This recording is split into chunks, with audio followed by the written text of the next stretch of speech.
Hey, what's up guys? Dylan Johnson from Soccer Mag here, and welcome back to another episode of Mixing with the DJs. I'm once again joined by Dylan Jack, and in this episode, we'll be doing a preview for Game Week 2 of the Premier League.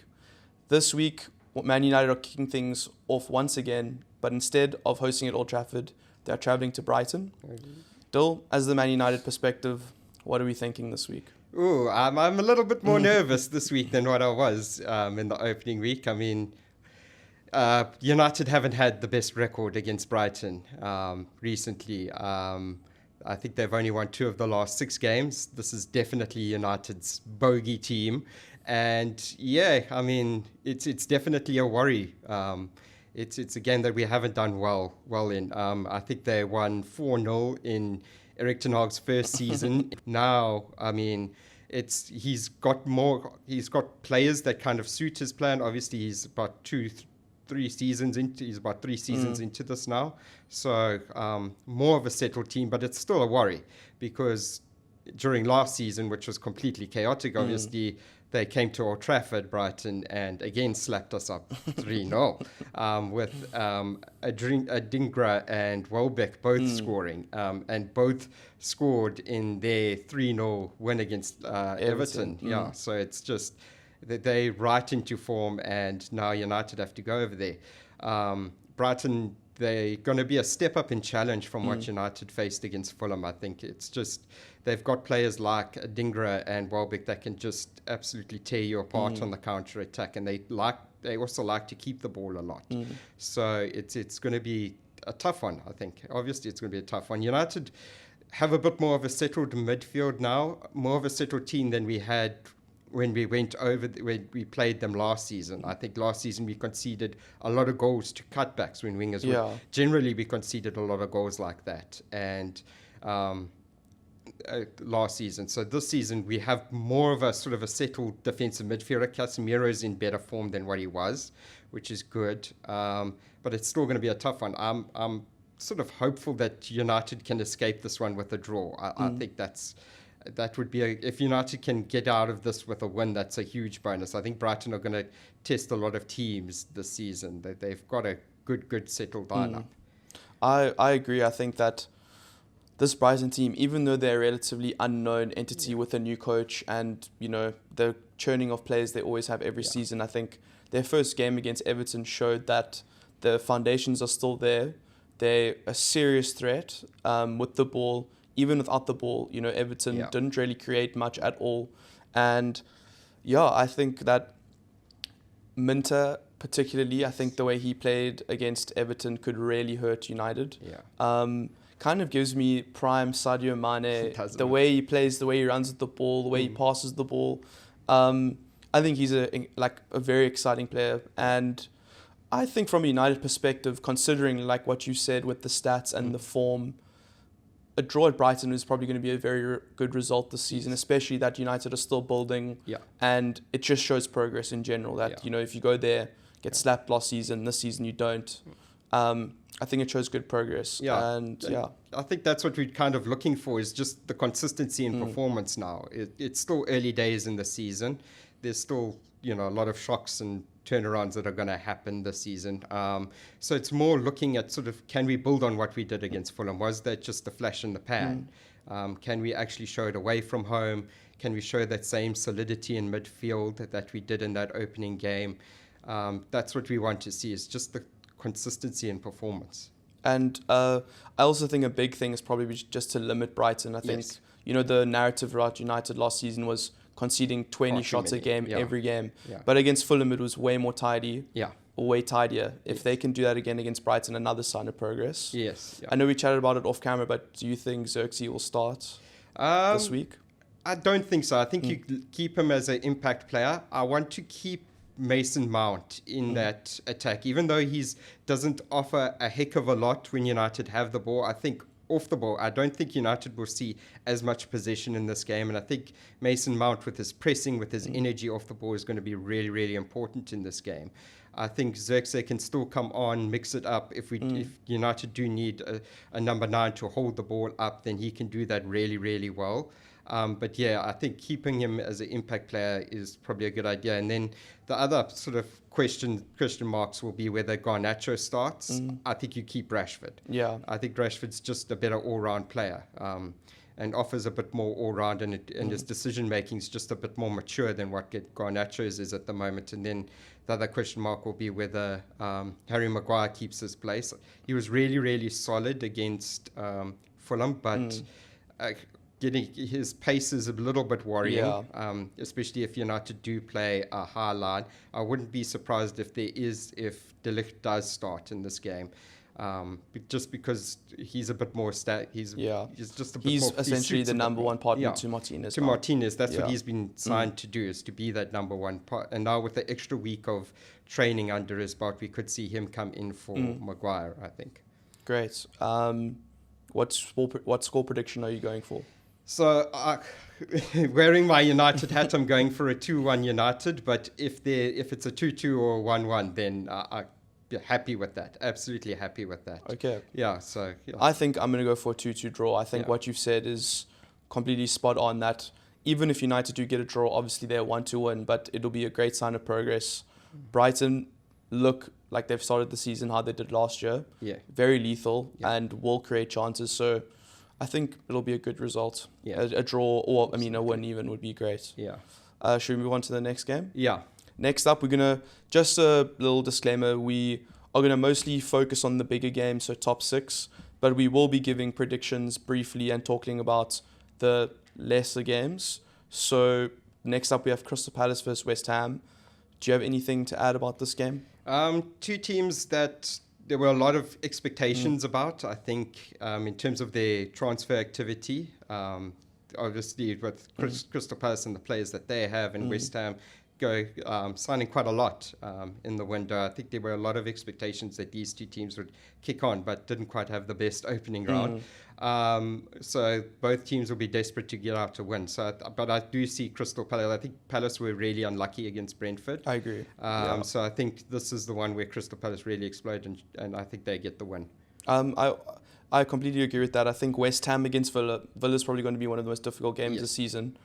But they didn't really show a lot of promise. No.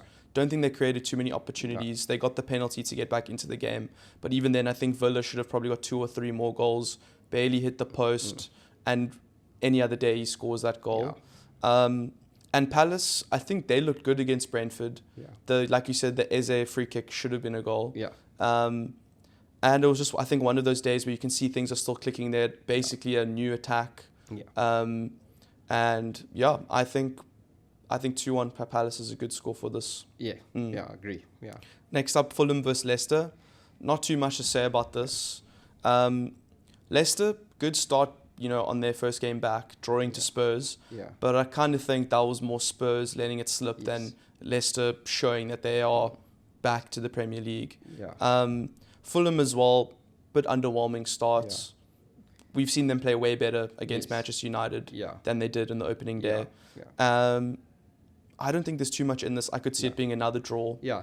If anything, I think Fulham take the win. I think Fulham have the more settled team. I think they got a lot of experience in that side. They had their opportunities against United that they didn't take.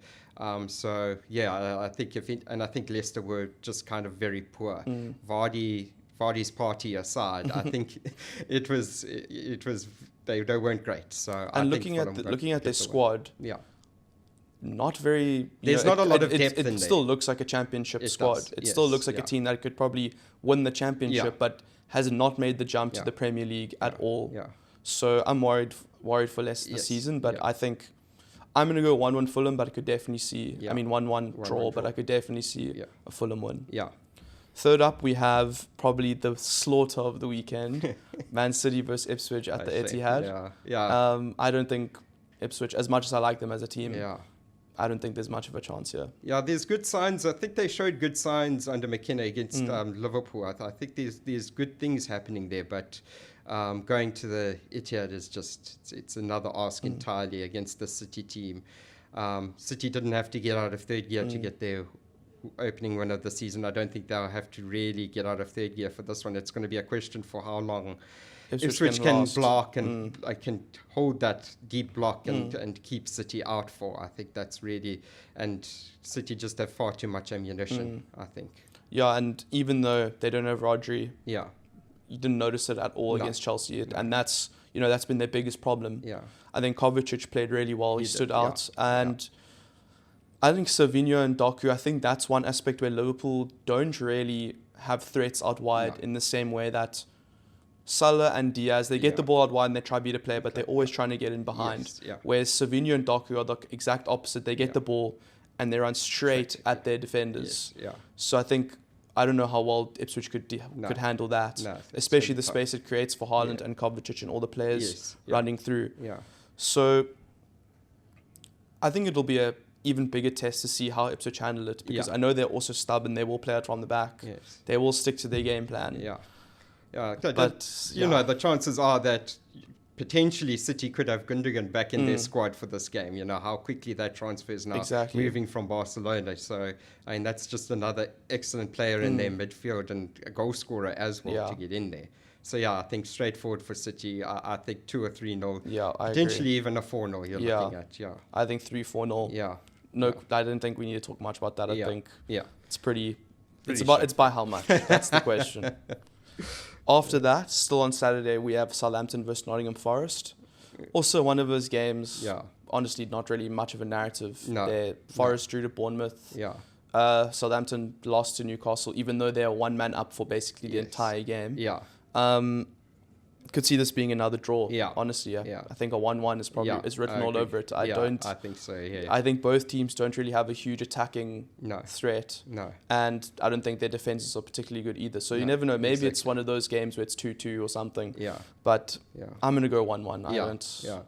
I agree. I think if anything, Forest have a little bit of an edge there in terms of their attack, but defensively they also let in a lot of goals. So, but I think, if Anthony Elanga is at the races, then they pose a bit of a threat to Southampton. Forest definitely have the strongest squad. I just know their away form is just never good. No, it's not. That's the thing. I think they have really talented players. Morgan Gibbs-White, like you said, Elanga.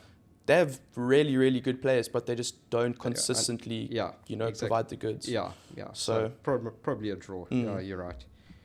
After that, Spurs versus Everton at Spurs.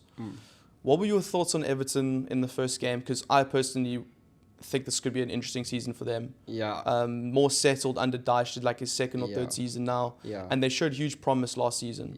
So I do worry a bit for Everton, I think they had an opportunity. I know Branthwaite is one of their better defenders, but they had an opportunity to cash in on that for 55 million, get the money and invest it elsewhere, and just invested in a larger squad. And they lost Onana, who I thought was a huge and they've player lost. for them. Onana's a massive loss. I think he's a massive gain for Aston Villa, and I think I wanted United to go in and get Amadou Onana. I think he would have been a perfect addition as a defensive midfielder, a guy who eats up a lot of ground, covers a lot of grass, and does a lot of good work defensively, and also raises sort of the physical level of your team. So I think that Everton are in a bit of trouble. I do. I think that they could have cashed in on one or two of their stars from last season, taken that money, invested it wisely. But I don't know if they're going to be able to survive as they did last season. And I think, first home game of the season against Brighton, they were completely outplayed. I think they offered basically nothing going forward. And, Ashley Young... I mean, you're still relying on a sort of a 39-year-old Ashley Young. All due respect to Ashley Young, Premier League legend. I think, one of the, if you look at his career, had an incredibly cool career, and it feels like he was at United yesterday, not like 10 years ago already. But you can't be having Ashley Young starting, at this day and age. He's a walking, besides the fact he got a red card, he gives away so many fouls. He does. He's a defensive liability now. I think it's probably a good thing he's banned for a couple of games now, just to get some sort of another option in there. But I see Spurs calm, casual day at the office 2-0. Spurs were really, really Spursy in that opening game. It was the most Spursy opening you could have asked for against a poor Leicester side, and they still let Vardy score. Solanke didn't take his opportunity. He had so many opportunities put on the plate for him, didn't take them. But I think Spurs still have too much talent to lose this game.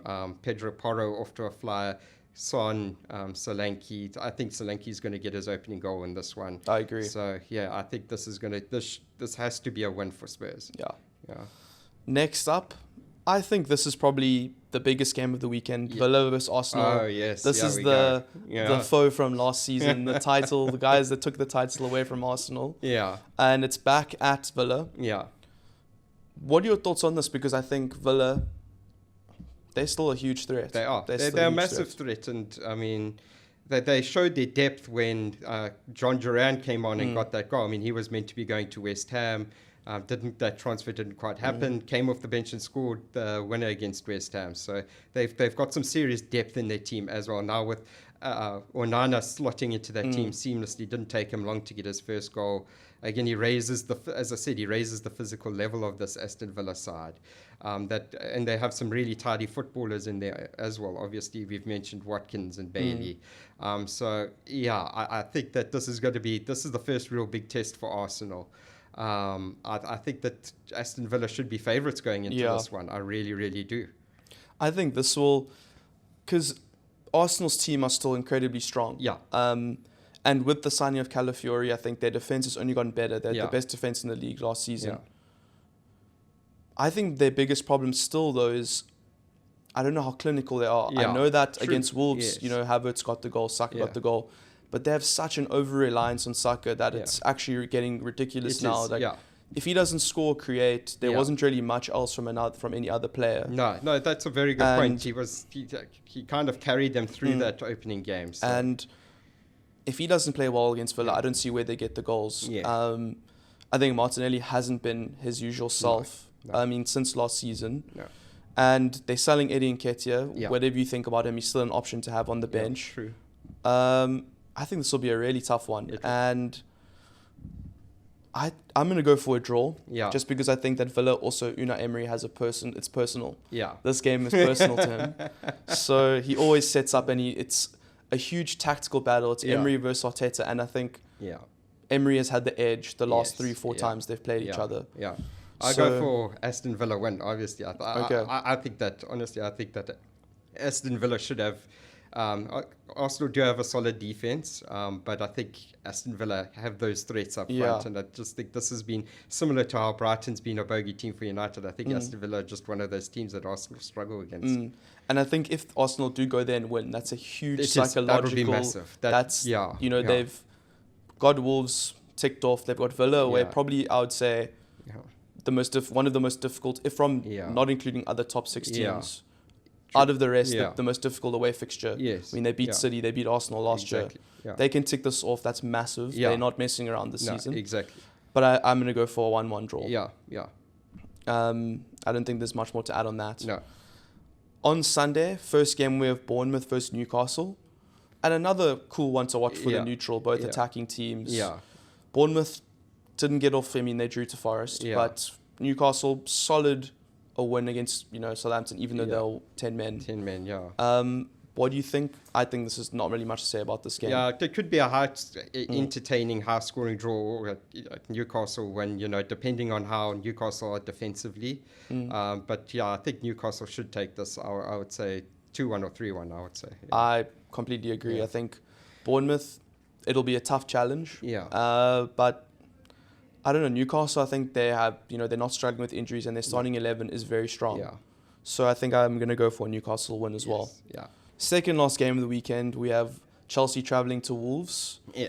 And this is, both didn't get off to the greatest starts. No. But I think ultimately no one expected Wolves to beat Arsenal. No one expected Chelsea to beat Man City. No. So now I think this is the opportunity for them to both get their season up and running. Yeah. What do you think of Chelsea's chances? I don't know. I'm still mixed on Chelsea because they had their chances against City, even though it was a very poor second half performance. In that first half, they had their opportunities against City. It's difficult to say where they are as a squad. Obviously, we've spoken about it. They've got 47 members of that squad. They've got discontent behind the scenes with Sterling. kicking things off, and there's question marks over whether Enzo should have been given the captaincy. Is he the best number 10 that they have? Their two £100 million midfielders got run over by the guy they kicked out to sign them, in Kovacic, you know. And again, Wolves are a team they found it tough against. But talent-wise, I mean, man for man, talent-wise, there's no question over the talent that Chelsea have available. It's just putting a consistent unit together, and how you get that going out of a squad of so many talented players. Yeah, I think they have 42 on the books. 42, yeah. But they said they're going to get it down to 25. Yeah. I don't know what 17 players are going to leave.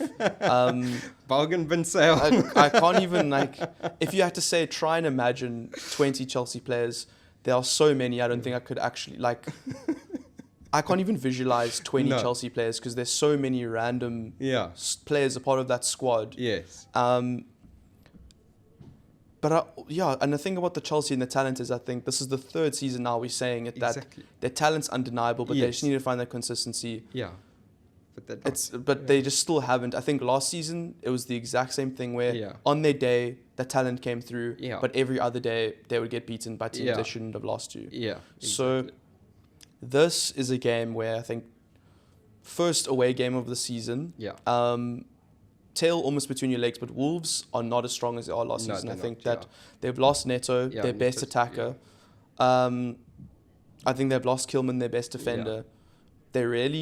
This is the time, I guess, to beat Wolves, making it hyping up to be a massive match. But this is, if your talent comes through now in this game, then it's okay. You can see the foundations there.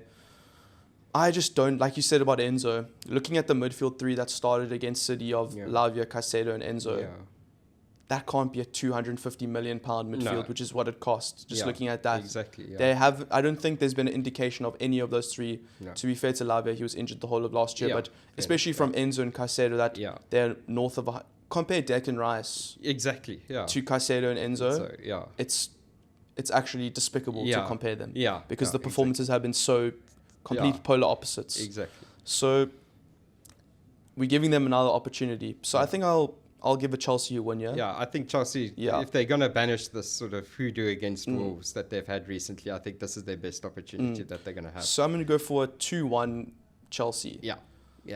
But I don't think it'll be easy because I think Wolves at home, they go out to play. Yeah, they do. So, I'm giving Chelsea that opportunity, but this is my last one for the season. Anything else? No. Okay, final game of the season. I mean, not season. Maybe it will be. Give us the trophy. Liverpool versus Brentford. Yeah. I'll let you start off with this game because I'll talk forever about this. Okay, so Liverpool-Brentford. Liverpool obviously much similarly to Man City didn't really have to get out of gear in the opening round. Brentford kind of rode their luck against Crystal Palace and they did well to snatch the goals that they did, but obviously they do pose a little bit of a threat still under Thomas Frank, but with the way they like to play and they like to attack. But without Ivan Toney's goals, there's a big question mark over where that's going to come. Does Wissa have enough in him to be that front man for the whole season and replicate what Toney gives them? I don't think so. And then Toney is just a massive loss to this team as a figurehead for this team. I think it's a massive loss. So I think this is one that Liverpool should be looking to. First game at Anfield for Arne Slot. He should be looking at going out there to make a statement in front of the home fans in his first performance, First game of charge. I think with the first game as well, I think we mentioned in the last episode, there's not really much to talk about because exactly what you thought would happen happened. Ipswich came out in the first half and put in a massive performance. Physical, like running for days, just running after the ball. And Liverpool couldn't really cope with that at first, but it wasn't like Ipswich were, besides one or two chances, dominating and Liverpool was suffocating. But then second half came out, the game settled. You could see Ipswich couldn't really maintain that intensity. Then the chances started coming through. But still, with Arne Slot, there's still we've only seen like 5 games. We have no idea what's coming. And Brentford, away from home, Liverpool at Anfield. Liverpool always have to win every game at Anfield. And I think their record there's been really good. there's not really too many concerns from my end other than on the counter-attack. Yeah. I think, Liverpool, not really seen under Slot, but historically, get a bit too excited and go a bit too far up the pitch. Yeah. With the way that Robertson and Trent play, Van Dijk and whoever's next to him is always exposed one-on-one on the counter-attack. And I think Mbeumo, Versa, and even Shade, that's their bread and butter. That's exactly what they want. So, I think that's my only concern. And set pieces, Brentford on set pieces are, that's exactly what they want. They want. I remember, I think it could have been last season where Klopp was getting so frustrated because it was like probably 20 or 30 set pieces in the game. And obviously Liverpool hate that kind of stuff. Even though we've got some big players, Liverpool last season were terrible at defending set pieces. I think it looked, what's there, promising. Not really too much to speak about. Other than the lack of signings. The big question for me with Liverpool this season is what happens if they don't get a signing? Are we going to see... Obviously, it's two different squads in terms of age profile. Not so much, maybe a little bit, and in quality, but are we going to see a David Moyes in 2014? Obviously, also a different sort of level of manager in terms of success as well. But, if you don't get that defensive midfield signing, if you don't... you've got Salah coming to an end of his contract. You've got Virgil van Dijk, I think, and Trent, who's threatening a move to Real Madrid. So there's guys who have been a core part of the side that are looking at whose eyes are starting to get turned elsewhere. So that should be a concern for Liverpool going forward into this season. I think that trying to settle the futures of some of these big name players is going to be really, really important. Otherwise, we could see things going a bit roller coaster under Slot. I think for me, the questions are off the pitch. From what I've seen, Slot on the pitch, extremely happy, promising. I like the style. I think the results have been there. But there's just so much going on, or lack of. There's actually nothing going on off the pitch, which is the problem. I mean, like you said, with the 3 contracts, I envisioned, let the Euros play out. You don't want to distract the players. I envisioned at least one of those 3 having a new contract by now. I mean, the season's already, it's already into the season. I didn't expect your captain, your vice captain, and your main goal scorer to not have their contracts renewed yet. Let alone not signing a single player. And then saying, you know what, we're looking at options. We will be active for the past month and a half, but nothing really materializing. Selling your squad players who could. Liverpool's front, even though they got Nunez, Diaz, Jota, Gakpo and Salah, Jota is injured.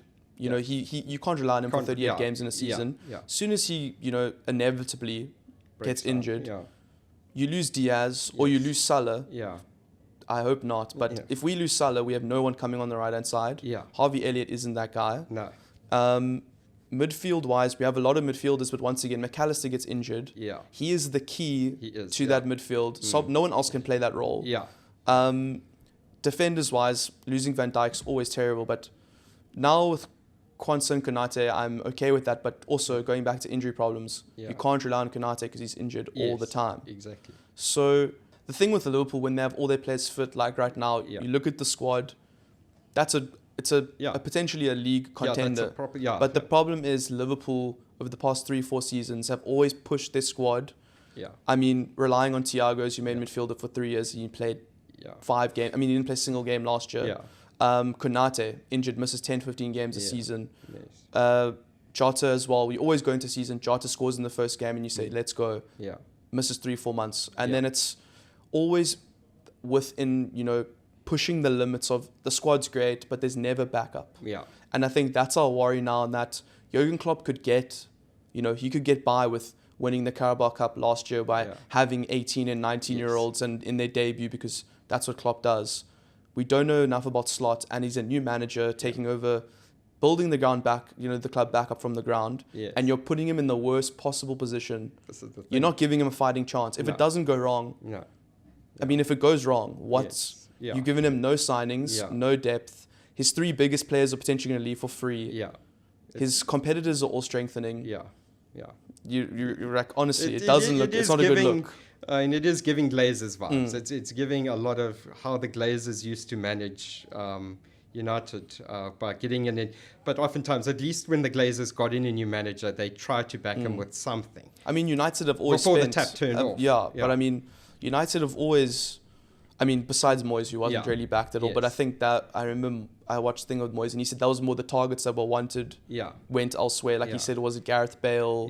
Was he one tried of to them. go and get Fabregas, which is also giving me sort of Liverpool trying to chase Zubamendi for how long before being told, no, sorry, I'm not leaving Spain. Exactly.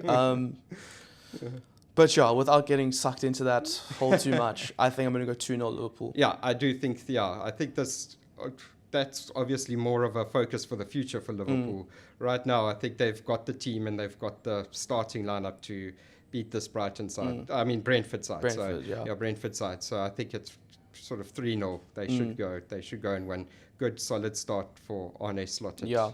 I think at Anfield, you know, it'll always carry. It'll always do its job.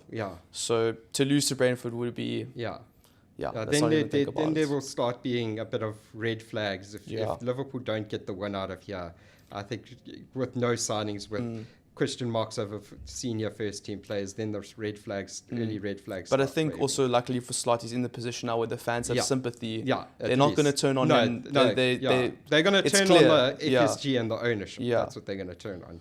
So I think that's everything for this week. Yes. Thanks for joining me. Thanks for watching, guys. We will be back next week for the first episode, which will be a review, and we'll be doing 2 episodes a week now, forever. So stay tuned, and thanks for joining me once again. Thanks. Cheers. Cheers.